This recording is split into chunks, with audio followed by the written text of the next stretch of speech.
Hi, this is Anne-Marie from Insight Development. This quick video is about positive language and does it really make a difference? Does it really matter? So I'd love to give you some insight into why specific language makes a difference and how it can really impact the outcomes you get. I'm so fascinated by the language that we choose to use and the impact it has on our results. Because language, whether it's what you say to yourself or what you actually say out loud, both of those are based on our thoughts. And it's our thoughts that dictate our behaviours, our actions, and which ultimately shapes the responses we get and the results we get.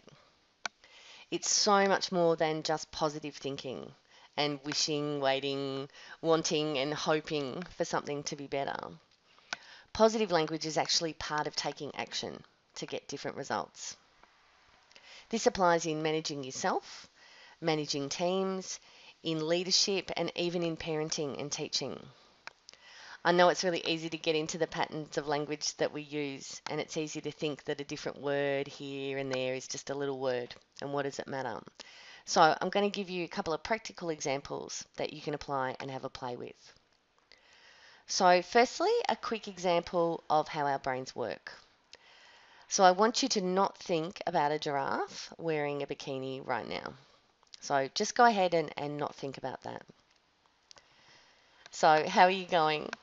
And I'm laughing now because I know that everyone who tries to not think about a giraffe wearing a bikini actually does think about a giraffe wearing a bikini. And it's because of the funny way that our brains deal with negatives.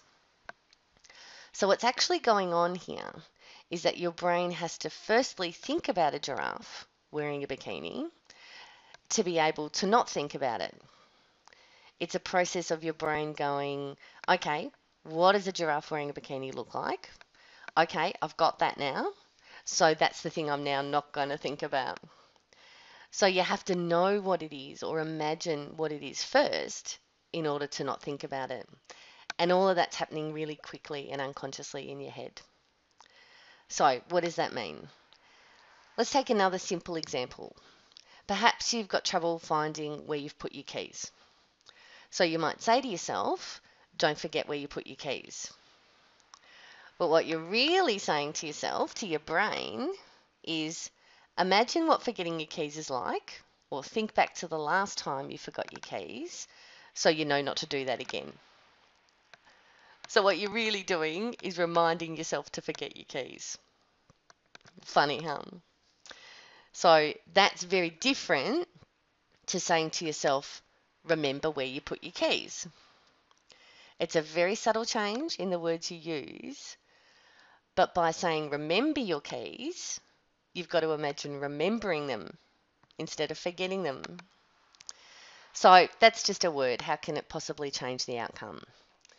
Well, I know a teacher that's actually put this into practice and rewrote all of the classroom rules, changing them from negatives to positives. For example, rather than having a rule of we don't talk when someone else is speaking, she's changed it to we give everyone a chance to speak. So you can hear how the message is basically the same, but the language and how it sounds and how it actually feels is completely different. So the response and the reaction of how the kids behave is completely different too. So parents love this. If you're a parent or a babysitter even, have you ever asked your kids to stop speaking with their mouth full? And how many times have you repeated, don't speak with your mouth full?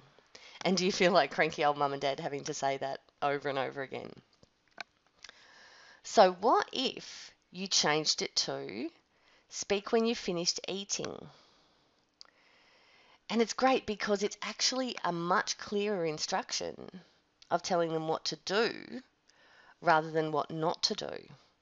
So it's much easier for them to follow and it doesn't sound anywhere near as cranky. So don't speak with your mouth full versus speak when you've finished eating. So think about this in a work context of phrasing things and using language around what you would actually like to happen versus what you don't want someone to do. So saying, don't be late for the meeting because it wastes time and it's rude is different to saying, let's all get to the meeting on time so we can get things done and be respectful to our colleagues. And just think about what kind of different reaction you're going to get. So the first one might encourage a response of, yeah, whatever, get to the meeting, rah, rah, rah.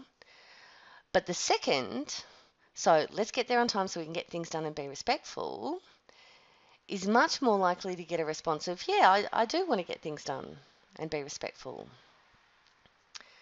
So think about this in any situation where you need to give clear instructions, training staff, coaching a sports team, or even telling your clients what they need to do next. And the test of this is really in the doing it. You don't see any change in reaction or response unless you change your language. And a final tip on this is to be aware of hidden negatives. So saying, I'm going to drink less soft drink is still a negative. Your brain still hears, don't drink soft drink, and has to think about it first to not do it. So what if you changed it to, I'm going to drink more water, and see what happens and see what changes? So think about some of your don'ts and how you can change them to do's, and have a bit of a play with this and see what happens. I'd love to hear how you go.